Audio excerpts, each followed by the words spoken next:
An international story that we are taking a very close look at on the urban debate, the protests in Hong Kong over the suspended extradition bill on Sunday. The protests in Hong Kong were perhaps the strongest that we have ever seen, or the ugliest, according to the police officers. Police officers brandishing guns, fired gunshots. Dramatic visuals showed protesters clashing with the police. There were petrol bombs and smoke bombs that were exchanged between police and protesters. The Hong Kong police are seen firing tear gas shells, water cannons, and even charging protesters with batons. We understand protesters have been beaten. The Hong Kong police said 36 people have been arrested. The youngest of those arrested was aged 12. The protesters, in fact, these protests started in April this year after Hong Kong introduced the possibility of a bill in April that would allow people accused of crimes against mainland China to be extradited into China. Now, the protests believe that the bill, which is now suspended, was being used to target citizens and target democracy. This is, of course, a continuation of a long term of protests in Hong Kong asking for full democracy from mainland China. Joining us right now on the show at this point, we have Jeff Pao, the China editor of the Asia Times. Jeff, good evening and thank you so much for joining us. It's obviously things have gotten worse since our last conversation in Hong Kong. Could you help us understand what's really going on the ground? Yes. Over the past 1 week, the situation in Hong Kong seems to be calmed down. But after 1 week, over the weekend, the situation became complicated, and both sides, the protester and the police, were escalating their actions, especially after the police ordered the train company, the MTR company, to shut down the stations near a protest site. And a lot of Hong Kong people protested. They were very angry about this decision because it reduced their freedom of assembly, and also it caused a lot of inconvenience to the citizens. And after this incident, the protester decided to escalate their actions, and they somehow resist the police with more weapons, including fire bombs and also bamboo stick and also some metal bars. So and that's why we saw a battle between the both sides. Well, Jeff, we also understand that companies like Cathay Pacific are now putting their employees in a difficult position. Basically, they've told all of their unions and their employees that they aren't allowed to join the protest. Now, where does this leave the citizens who are protesting? And what are their demands at this point, specifically? Because the bill that they were protesting to begin with, from what we understand, has been rolled back. Actually, the protesters' demands are still the 5 demands, including a complete withdrawal of the extradition bill, and also the establishment of an investigation body, investigation commission to find out the truth about the whole incident. And the 5 demands haven't changed at all, but the problem is the Hong Kong government declined to meet all these 5 demands, and they use a lot of reasons a lot of excuse to avoid meeting these demands. And what's more, they send some police spy into to pretend the protesters and infiltrate into the protest crowd and create some mess. And also Cathay Pacific is another case. They control they try to fight against the union. Yeah. All right, Jeff, again, I'm going to ask you one more time, for people traveling into Hong Kong, either on business, it might be unlikely at this point on leisure at all, what is the advisory that the government or the authorities have put out at this point? I would personally recommend not to come to Hong Kong if you are just for leisure, not for business, or if there is not a necessary reason, because we don't know where the protester will hold their protests, and also we don't know when and where the MTR station will be shut down. And the police also always change their strategy, and they use stronger weapons, including the water cannon, and is a lethal weapons. You know that. And if you are a tourist and come to Hong Kong, you may be hurt. Yes. Somehow. Yeah. Jeff Pao, many thanks for, we've kept you up fairly late at night, but thank you so much for giving us that information and, for helping us out over the last several weeks. We'll continue to keep a close eye on Hong Kong, but Jeff telling us that if you can help it, avoid Hong Kong at this point, because the streets are getting increasingly disturbed, and innocent bystanders and passengers and people who, are not really involved in the protests have also been hurt. So for people outside of Hong Kong, they have advised you to stay out if you can help it. And we'll keep an eye on that, because it's such an important story, and there are so many people in India who have family members who live in Hong Kong. And a battle for democracy and a battle for human rights, again, is something that we should all support. So moving on. A day after 7 people accused of killing Inspector Subodh Kumar Singh in Bulandshahr last year were released from jail. The inspector's wife, Rajini Singh, spoke 2 times network, raising serious questions about the law and order situation in the state of Uttar Pradesh. Now, I just want to remind you of this story, viewers. We took it up when it did happen. There was a police officer called Subodh Kumar Singh who had attempted to calm a mob. The mob at that point was seeking justice for what they called cow slaughter. The policeman who stood in their way was murdered in the most brutal fashion. The people who were arrested and charged with sedition have walked out of jail on bail now. The policeman's family say they've been getting threatening calls from the accused when they were in jail. And now that they're scot-free, Subodh Kumar Singh's wife fears that she and her family are in danger. Now, the accused who came out of jail were given a hero's welcome by their supporters. And they came out of jail on Sunday night. They were garlanded and greeted with slogans. And there was a huge mob of people screaming Bharat Mata Ki Jai, wanting to take selfies with them like they were local celebrities. There's something very worrying in this story. If this is how we treat those who murder our policemen, where is law and order? If the wife or the widow of a policeman who was murdered while on duty, while doing his job, while wearing his uniform, feels that she's not getting enough protection and she's not safe enough, there is no law and order to speak of at all.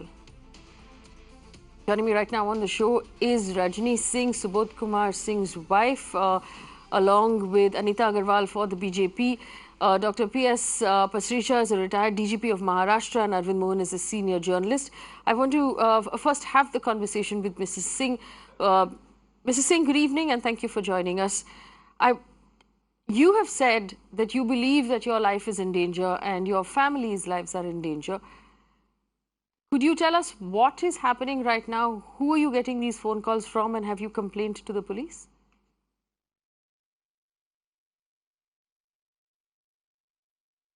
जी मैंने complaint किया था police को। कुछ लोग हम लोगों को phone calls कर रहे थे, मेरे बच्चों को, मुझे। तो मैंने पुलिस को इन्फॉर्म किया, उन्होंने मुझे प्रोटेक्शन दिया है। जब से प्रोटेक्शन मिला है तब से फ़ोन कॉल्स बंद हुई है, लेकिन वो जो लोग परेशान करते हैं वो लोग मेरी सोसाइटी तक पहुंच चुके हैं।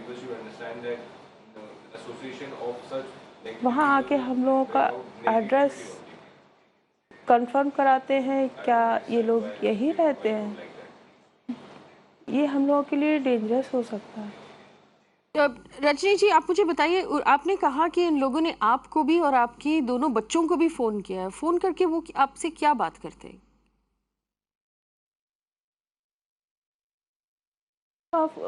हम लोगों से हमारा एड्रेस कंफर्म करते हैं। एड्रेस कंफर्म करते हैं और वो लोग आपकी आप हम बिल्डिंग, लोगों को आपकी घर अपना तक पहुंच एड्रेस गए? बता दीजिए आप लोग। जी। जी जी जी। और जब आपने पुलिस को कंप्लेंट किया था, क्या पुलिस ने कुछ एक्शन ली, उनके खिलाफ एक्शन ली आपको प्रोटेक्शन देने के अलावा? बस फिलहाल तो मुझे इतना पता है कि पुलिस ने मुझे प्रोटेक्शन दिया है, लेकिन उनका एक्शन क्या है ये मुझे नहीं पता। अंजनी जी, पर हाँ, एक्शन लिया जाएगा। ये जो हमारे चैनल पे अभी जो जी फुटेज चल रही थी, अभी अभी जो जेल से जो निकले आपके हस्बैंड के केस में, उनको माला जी पहनाया जी गया, जी उनको मतलब जी। भारत माता की जय के नारे पे उनको गांव में वापस लिया गया। क्या आपको लगता है कि ये फुटेज देख के आपको ऐसा लगेगा कि justice is not going to be serve, कि आपको न्याय नहीं मिलने वाला है?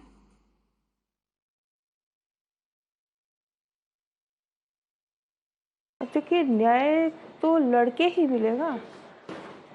अब मुझे तो ऐसा ही लगता है कि न्याय लड़के ही मिलेगा जब तक हम अपनी आवाज़ को ऊंचा नहीं करेंगे। कौन सुनेगा हमारी आवाज़ को? और रजनी जी, मुझे ये बताइए कि जब आपकी, जब इतना यस, हाँ, बोलिए बोलिए। जब इतना कुछ हुआ, उसके बाद बावजूद भी ये लोग 6 महीने में अपनी बेल करा के अपने घर वापस आ जाते हैं और वापस आने के बाद पुलिस वालों का ही मजाक बनाते हैं। इससे ज़्यादा शेमफुल मुझे नहीं लगता कि अब कुछ और रह गया होगा। ये शेमफुल है। रजनी जी, आप उत्तर प्रदेश के मुख्यमंत्री से मिले थे, आपकी मुलाकात हुई थी, उन्होंने आपको आश्वासन दिया था उस टाइम पे कि न्याय हो जाएगी और सज़ा मिल जाएगी इन लोगों को। उन्होंने तब ये भी प्रॉमिस किया था आपको कि आपको अपनी कॉम्पनसेशन भी मिल जाएगी। क्या आपको कॉम्पनसेशन टाइम से मिली है?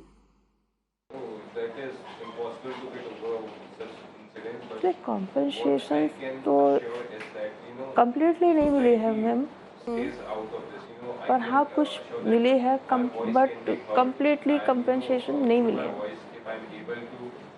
और उन्होंने जो न्याय की आश्वासन दी थी जो आपको, भी क्या आपको अभी भी प्रॉमिसेस वो किए बात गए मानते थे, हैं? जी जी, बोलिए। जो भी प्रॉमिसेस किए थे उसमें सारे प्रॉमिसेस तो पूरे नहीं किए गए हैं। और जो न्याय के प्रोमिस किए गए थे कि आपके हस्बैंड को मारने वालों की सजा मिलेगी, कि सख्त से सख्त सजा मिलेगी, they will finish the investigation, तहकीकात फटाफट ख़त्म करके वो लोग ट्रायल शुरू करेंगे। क्या आपको लगता है कि ये प्रोमिस उन्होंने निभाए हैं?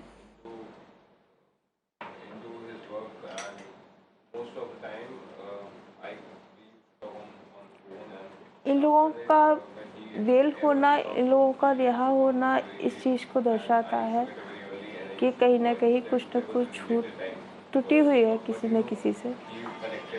अगर सभी लोग अपना काम करते ना प्रॉपरली, तो शायद इन लोगों को प्रॉपरली जो है पनिशमेंट मिलता और शायद ये प्रोग्राम सेट होता पूरी, मतलब समाज के सामने, और शायद फिर पुलिस पर कोई हाथ ना उठाता। मैंने तो ऐसा ही सोचा था, लेकिन मुझे ये पूरा होते हुए दिख नहीं रहा है।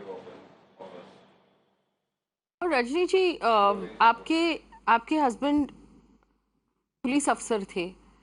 क्या आपको लगता है कि ये केस को देख के बाकी जो पुलिस अफसर हैं, जो सच्चाई से काम लेते हैं, जो ईमानदारी से काम करते हैं, उनको शायद भी थोड़ी सी डर लगने लगेगी कि उनको सपोर्ट करने वाली सरकार नहीं है?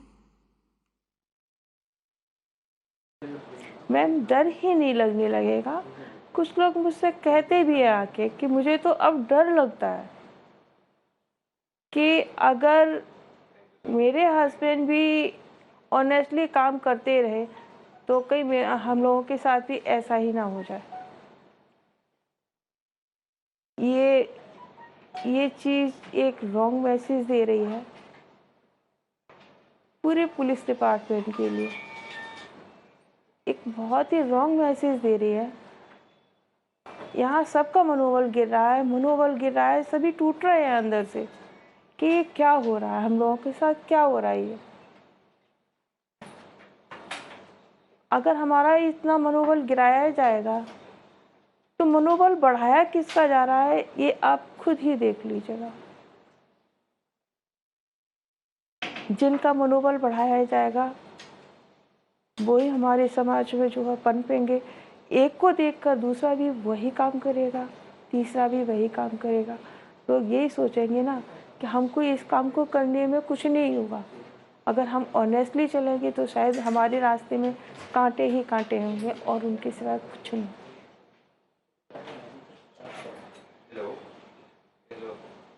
रजनी जी, अगर उत्तर प्रदेश के मुख्यमंत्री अभी आपकी बात सुन रहे हैं तो आप उनसे क्या कहते हैं?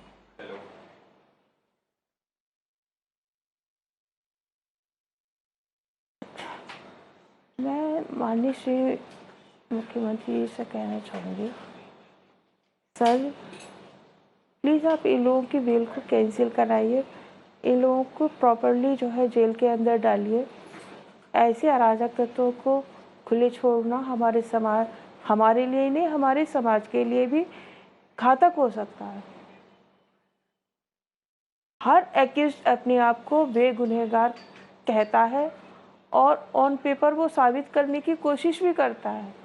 वो साम दाम दंड भेद, वो चार जो गुण होते हैं ना, इन लोगों को अच्छे से आते हैं कि मुझे कहाँ से कैसे निकलना है।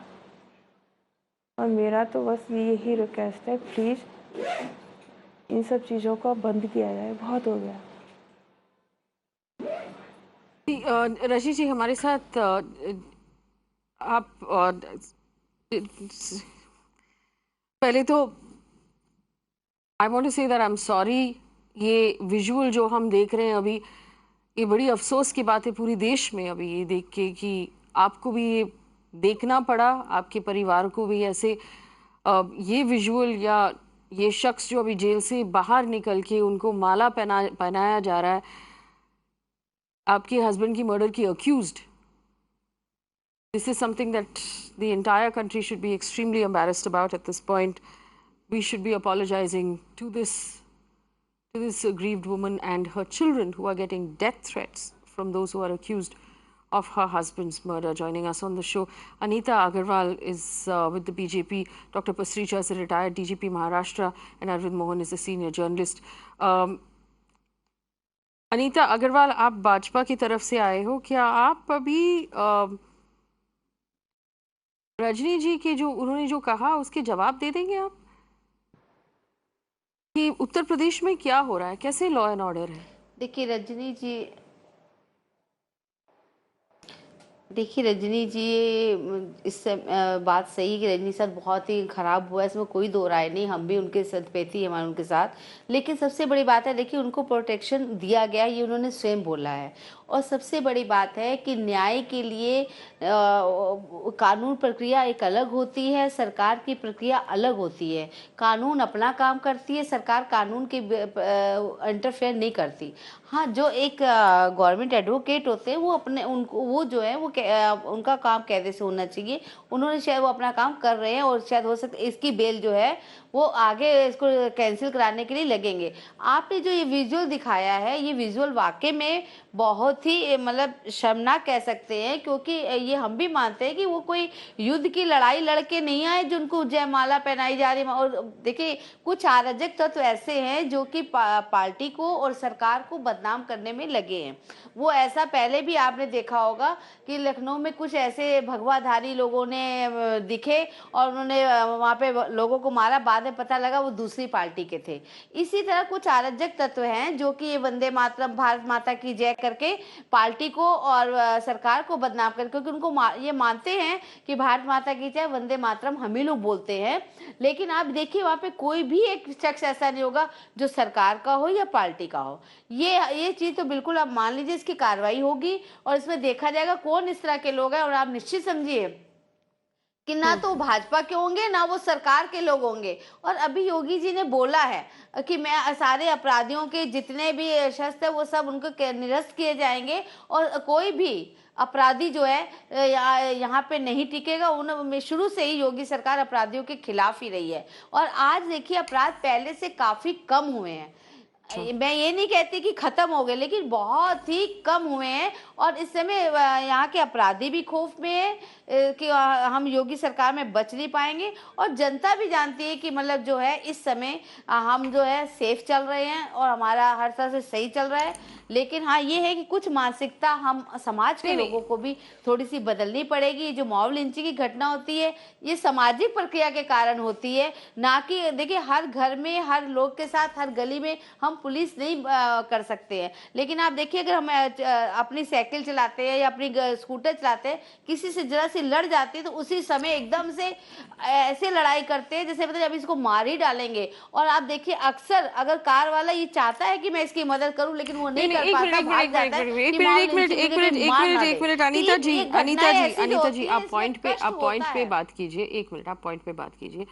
आप कह रहे हैं कि आप पुलिस को हर घर में या हर रास्ते पे खड़ा नहीं कर सकते, लेकिन जो आपकी उत्तर प्रदेश के पुलिस जो काम कर रहे हैं, जैसे inspector senior inspector Subodh Kumar Singh जो अपने काम कर रहे थे, उनकी देखियो क्या हाल हुआ है, उनकी बीवी बच्चों को देखो क्या हाल हुआ है।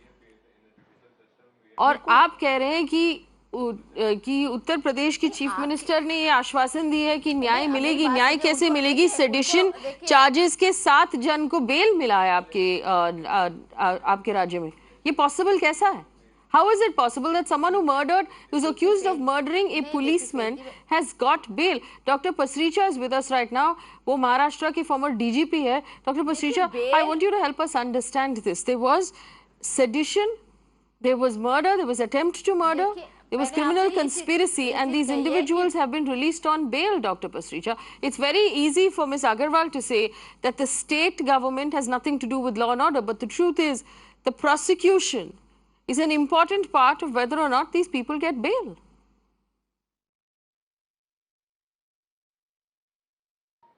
First of all, I must condemn this incident, and it's a matter of shame for the entire country that such things are happening. It's really a matter of shame. But then we also must appreciate a few things. Number one, कि UP ने combating of mob lynching act बना दिया है। एक step तो लिया गया उस डायरेक्शन में और उसको यूज़ भी किया जा रहा है। नंबर 2, जो आई मस्ट आल्सो अप्रिशिएट कि जो अनीता जी ने जो बोला है ऑन सर्टन थिंग्स, उनका रिस्पांस बहुत डिग्निफाइड है कि वो भी निंदा करते हैं, उनको भी बुरा लगता है, उनका भी सर जो है शर्म से झुक रहा है कि ऐसा क्यों हुआ। It should not have happened, it is a matter of shame for the entire country. Even prime minister Modi also has been saying कि ऐसी चीज़ें नहीं होनी चाहिए थी and action should be taken. लेकिन अब पॉइंट ये है कि पहले मुझे ये बात समझ नहीं आ रही एज अ पुलिस ऑफिसर कि जब बहुत बड़ा मॉब आ गया था पुलिस स्टेशन में जिसमें इंस्पेक्टर साहब का मर्डर किया गया, उन्हीं का रिवॉल्वर छीन के, तो how come only 5 people have been chargesheeted for murder? क्योंकि जितने भी उनके साथ थे, सारा जो एक्ट है उस पर जितने भी लोग थे 15, 20, 25, 30 जितने भी आए होंगे accused, that is one incident, so all of them should have been chargesheeted for murder. It cannot be just you be selective in a right. तो ये कुछ लोगों को राइट के लिए किया गया, that's why they got the bail. कईयों को 5 लोगों को सिर्फ मर्डर के लिए किया गया। वो मुझे एक बात मुझे पुलिस की समझ नहीं आ रही कि how this has been done. And third है कि ऑप्शंस ओपन हैं, अगर इन्होंने किसी चीज़ पे इनको बेल जो मिली है, मैं उस पर कोर्ट के वर्डिक्ट पे तो कुछ बोल नहीं सकता, बट आई एम श्योर कि public prosecutor must be preparing for appeal in the higher court. उनको करनी ही चाहिए और बहुत जल्दी करनी चाहिए, नहीं तो जो लोगों का जो विश्वास है सिस्टम में वो टूट जाएगा। उनको ऐसी फीलिंग आएगी कि शासन उनसे ऐसा करवा रहा है, वो नहीं चाहता। तो एक गलत फीलिंग नहीं जानी चाहिए, it should not be misunderstood. So it's very important that the public prosecutor उसको हाई कोर्ट में जल्दी ले। और otherwise there is also provision where जो जो इंस्पेक्टर साहब की जो वाइफ है, जो अभी आपके पास अभी जो बोल रहे थे, वो भी इंटरवीनर बन के वो भी कोर्ट में जा सकती है, रिट पिटीशन फाइल कर सकती है कि ऐसा ऐसा हुआ है, इन लोगों को बेल नहीं मिलनी चाहिए थी, they were also accused of murder, और अगर इनको बेल दी है, the way they were welcome and shamelessly they have been roaming around and laughing and ridiculing the whole system, तो इनकी बेल और इनको थ्रेट्स भी आ रहे हैं, तो आई एम श्योर कि court will take a very serious view और उनकी बेल कैंसिल हो सकती है। प्लस आल्सो पुलिस, जो लोकल पुलिस है, लोकल एसएसपी है, उनके पास एक फाइल कंप्लेंट करनी चाहिए ताकि प्रिवेंटिव एक्शन लिए जाएं ताबड़तोड़, और उसके बाद और उसके लिए कोर्ट में भी जल्दी से जल्दी स्टेप्स लिए जाएं बेल कैंसिलेशन के लिए। Well, I just want to bring in Arvind Mohan as well, and I want to point out that 27 of those people who were charged in this particular case under IPC sections murder, attempt to murder, dacoity, grievous hurt to a public servant who is performing his job, and sedition. And these people have now been given bail. Arvind Mohan is a senior journalist. Arvind जी, हमें समझाइए कि आप अनीता अग्रवाल जी की बात मानते हैं कि न्याय तो मिलेगी, या रजनी सिंह की बात मानते हैं कि ऐसे करने से पूरी पुलिस फोर्स की जो बेसिकली कॉन्फिडेंस है वो घटती जाएगी?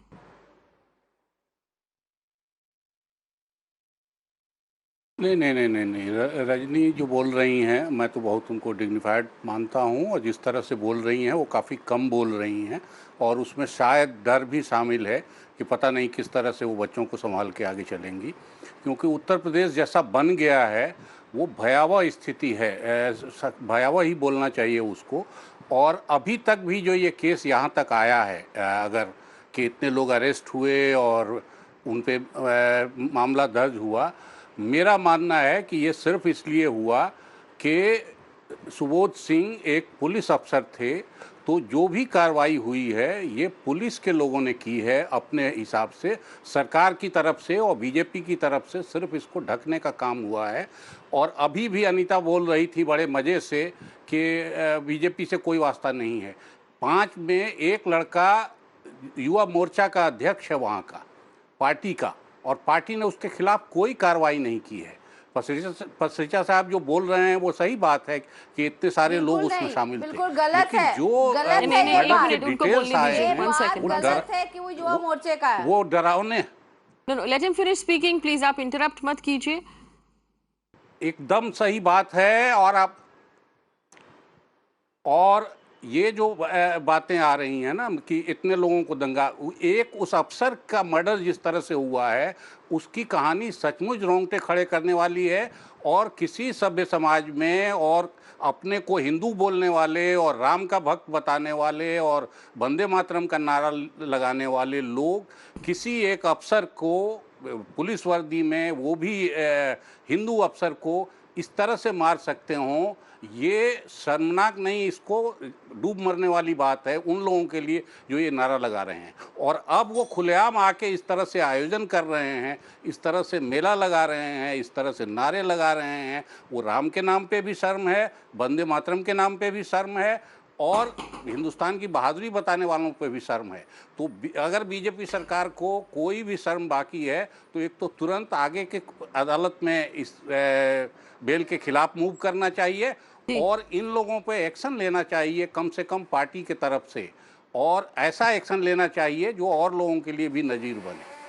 Well, I'm going to leave it here, but I just want to point out, just like Arvind Mohan had pointed out, that अफसर की कोई वैसे religion नहीं होती. No police officer, when he puts on his uniform or her uniform, has a religion.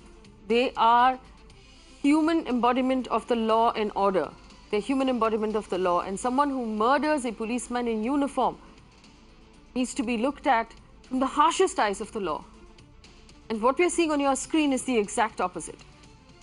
And I suppose the most difficult thing for us to realize tonight is the fact that Inspector Subodh Kumar Singh, who lost his life while in uniform and doing his job, would not have been able to rest in peace knowing that his family was safe and looked after. His wife and his 2 boys are receiving threatening phone calls. People are coming to their home asking where they live, coming to the building gate, asking where they live. They do not feel safe. And now they feel even worse about the fact that those accused of murdering Inspector Subodh Singh are out on bail. And it's very possible that this would mean that their lives are in danger. The wife of a serving police officer is not safe. What happens to the rest of us? We should hang our heads in shame today. A big bonanza for the government. Now the Reserve Bank of India has decided to transfer 1.76 lakh crore rupees to the government. Now this comes after the RBI accepted the Bulandshahr committee recommendation. The expert panel was constituted to review the method by which the RBI determines its excess funds in the economic capital framework. Now this panel was set up in 2018 after the issue of excess reserves of the RBI and how much it should transfer to the government became a bone of contention between the RBI and the government. Now it eventually led to the resignation of the then governor Urjit Patel, who believed that if the government demanded more money than the governor or the RBI's board was willing to part with, then that would impede on the independence of the RBI. Avni Raja joins me right now with more on this story. Avni, could you just put this into perspective for us? The amount that we're talking about at this point, 1.76, is how far away is this from, say, Urjit Patel's comfort number? Well, say, as far as this 1.76 lakh crore is concerned, we do know that this is much more than what was initially being discussed. This is much more than perhaps even the government had estimated, although we didn't get an estimate itself from the government about what they had written into the budget as far as the provision is concerned. But it is definitely much more than experts also have been expecting. And this is also important because, like you pointed out, this has been a big bone of contention between the RBI and the government that led to a lot of war of words from both the sides, eventually leading to Urjit Patel stepping down as the RBI governor as well. And now this figure has come in, and this is based on the Bulandshahr committee recommendations, which has reworked the revised economic capital framework, which essentially determines how this excess reserves and these excess provisions are really calculated for the RBI. And it is based on this new framework or this new method that this amount has been determined. So this essentially includes 1,23,000 crore surplus for the year 2018-19 and 52,600 crore of excess provisioning as far as the RBI is concerned, which has been transferred now to the government, say. All right. Thank you for that information, Avni. Breaking news coming in, 1.7 lakh crore rupees, a windfall really, and the government will be very pleased to hear this coming in from the RBI. And you'll remember that, RBI Governor Urjit Patel had resigned in December last year as a result of a lack of consensus on this point, among several other points, but the government had insisted quite strongly that a certain amount of money be transferred in surplus to the government, and Urjit Patel had in fact said no. Post that, we saw that he actually did resign, after which he was replaced by the current RBI governor, and this particular matter was sent to the committee. The committee has now submitted, the Bulandshahr committee has now submitted its recommendation, and that recommendation says 1.76 lakh crore rupees. That's what the government will receive from the RBI, and it will be a welcome transfer because the government, for want of better terms at this point, is hard up on cash, and it could use that cash because it has announced 1 out of 3 stimuli, for the economy. Someone's got to pay for that.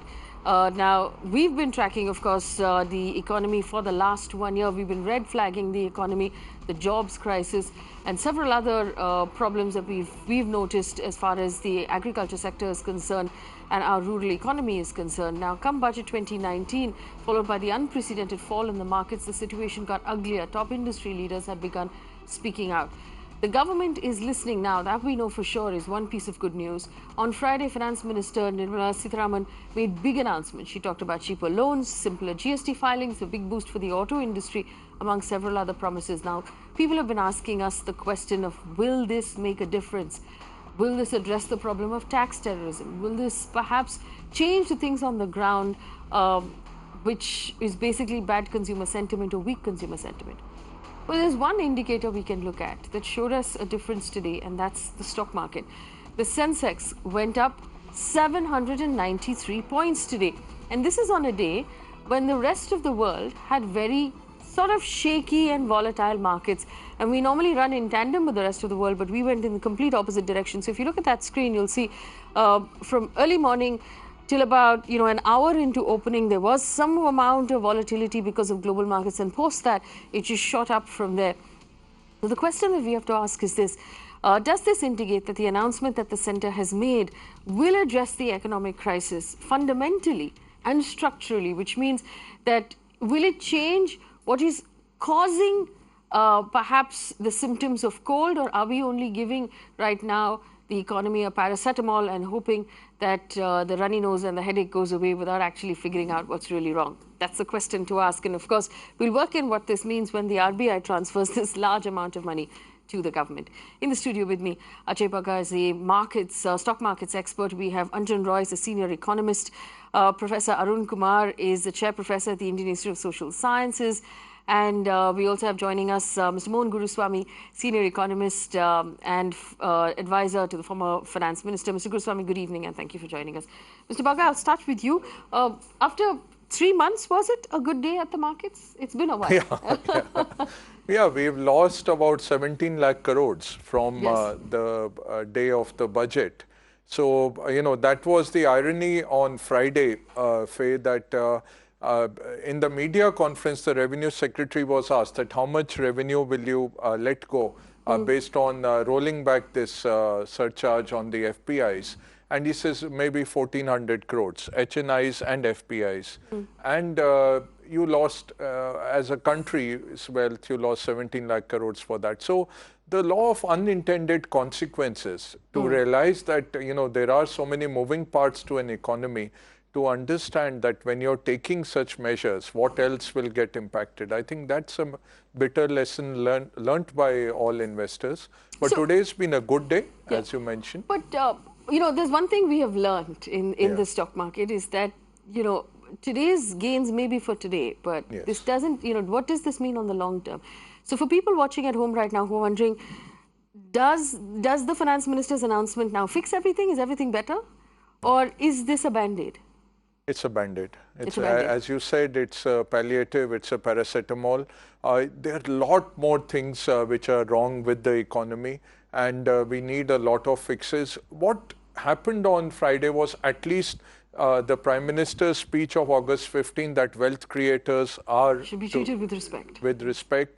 FM also said the same. And second, there was a lot of hope that, okay, this is just the start. There will be 2 more big announcements coming maybe midweek and next week, and more will get tackled. But overall in the economy, Faye, we need a lot more. You have 10 crore people working in textiles. Textiles is not doing well. You have 10 crores employed in construction. That's in shambles. So you need very big boosters for a lot of sectors, which till now was looking like the government was in denial. But after Friday, at least the market said that, okay. And what was in their hand? 70,000 crores to public sector banks.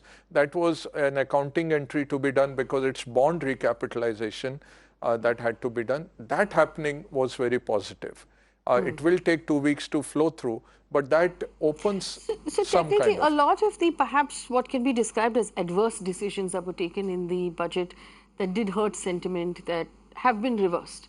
Yes. But that doesn't mean that some of the things that are under the surface that need to be the sort of fundamental things like consumer sentiment. Is that going to bring back confidence and consumer sentiment? Mohanji and all very reputed economists are there. That is the big question everybody's asking me, Faye, that what happened to consumer sentiment? Why did demand just fall off a cliff all of a sudden?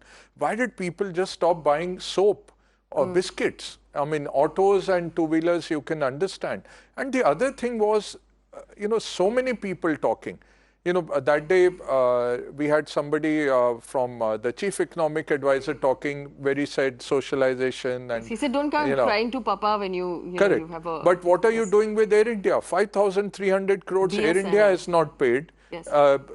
Right hand, left hand. You have farmer loan waivers, which we keep doing. Isn't that socializing all the losses? The farmer, poor guy, takes but he's a private farmer. We are not sitting in China where it's a collective farm. And then you waive that loan. Isn't that socializing? So to come and preach and you knock off 2.5 lakh crores in one day of market cap, where that hurts is you have 1 lakh crores to raise from disinvestment. So please treat the market with respect, treat the wealth creators with respect. We don't want an uneven playing field, but at least don't make it totally difficult that people start looking to send their children abroad instead of trying to set up enterprises. All right, so let me take this question to the economists. Mr. Guruswamy is with us, so is Professor Arun Kumar. Mr. Guruswamy, that question, what happened to consumer sentiment? How did it suddenly bottom out in India? We had biscuit manufacturers saying people are not buying 5 rupees worth of biscuits without thinking twice about it. Demand has come down. Underwear and the banyan brands have said that their sales have come down. So now we have to worry about, why people are not buying the absolute basic soap, shampoo, detergent, things that perhaps Indians should not be doing without. Sales are dropping. Mr. Guruswamy, what happened? And do you believe Friday's announcement can reverse some of that?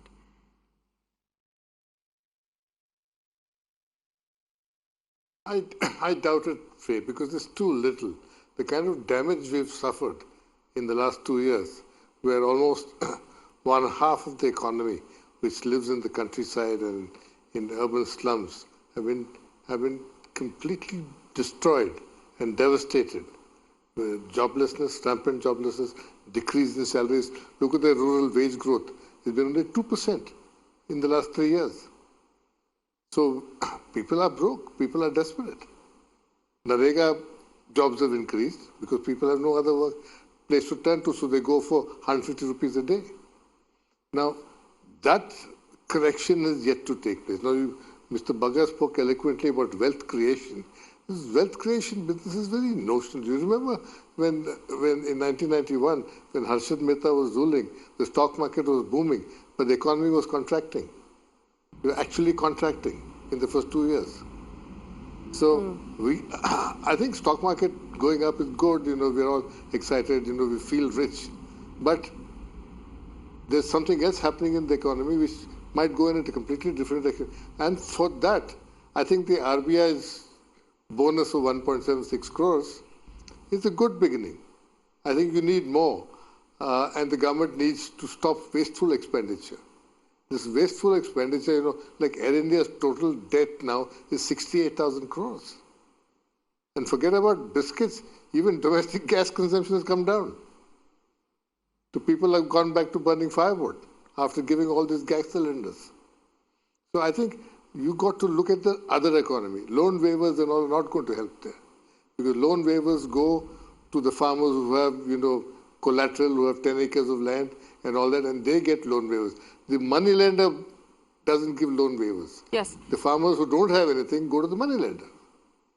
So you're not giving them any relief. So I think you got to address economics properly, and you got to address rural infrastructure, construction, so that people have jobs. The most important thing is jobs for this huge army of millions of unskilled labour. Yes. And construction is the key. Infrastructure is the key there. So government has to start making plans for that. Right. I do want to ask Mr. Anjan Roy this question. The information we've just received that the RBI is going to transfer 1.76 lakh crore. What is your reaction to this amount, to this number? Perhaps a suggestion that maybe it's meant to plug a gap at this point, because we have to also ask who's going to pay for all these announcements. And like Mr. Bagga said, there are 2 more announcements that the business community is looking forward to. Someone's got to pick up the tab, Mr. Roy. How is the government going to pay for all of this? See, the transfer of 1.76 or 1.77, the amount is not important. What is important is the norm by which this amount has been arrived at. There was a difference of opinion between RBI and the government, and it was referred to the committee, Bimal Jalan committee. I hope the norms worked out by Bimal Jalan committee are such that it preserves the solvency of the RBI, in the sense that RBI needs some cushion when there are financial problems in the country. So RBI has been saying that we need this precautionary balance. Now, that aspect must have been kept in mind by Dr. Jalan, who himself was RBI governor and finance secretary earlier. So the norms on which this has been decided, otherwise even 2 lakh crore is not too much of a big deal. I mean, government's revenues, expenditure, something like 25 lakh crore. In that context, it is not too big. It's not insignificant either. But that point has to be kept in mind, that you do not drag down the deposits. I think RBI has a fairly large amount of reserves, surplus, and you take out a part of it for transfer to the government. I don't think there is any harm in that. I mean, if you are using it productively, but the norms should be right. As for this overall economic situation, this is neither here nor there. I mean, 2 lakh crore transfer to the government will not bring economic slowdown, will not bring the economy out of slowdown mode. But the fact is that these are steps which are being initiated rather than government sitting quiet. Yes. There are certain fundamental issues involved, like what Mr. Guruswamy was saying. I mean, there is rural distress, widespread rural distress. Why is this rural distress? Because if you look at the inflation figures and disaggregated inflation figures, the inflation rate of farm products has been very low, consistently very low, even during the summer season, when traditionally these prices used to shoot up. They have remained rather low. We have enjoyed that benefit, we have celebrated also, but that also means that there is far lower income generation for the rural sector. Maybe that is getting reflected in the current lack of demand. There might be other reasons also. For example, the Indian economy runs on the steam of the informal sector. There is no doubt about it. And your emphasis on certain formalization of the whole informal sector, and GST has a natural tendency to do this. This is possibly coming back to haunt the economy now. I mean, and the informal sector, the numerous very small units might have been affected by some of these decisions, and that would have affected both, would have adversely hurt job creation, and of course the next stage is demand. So these basic, and then you are talking of infrastructure creation or industry. How can that happen when you don't get even a small plot of land, even a small size of land for a factory or infrastructure? Our land laws have been put in the back burner. We have taken it for granted that we don't need. Yes, forgive me for interrupting you, Mr. Roy. I just want to bring in Professor Kumar before we run out of time. Professor Kumar, here's the question. There's been a lot written about the fact that the finance minister announced that government departments will buy cars. They'll buy new cars in order to sort of perhaps increase the demand for cars. Now, what problem does this solve? Will it, sort of cause a recovery in the auto sector? Will it be a temporary recovery? Will it mean anything at all? Because it sounds like a very interesting solution.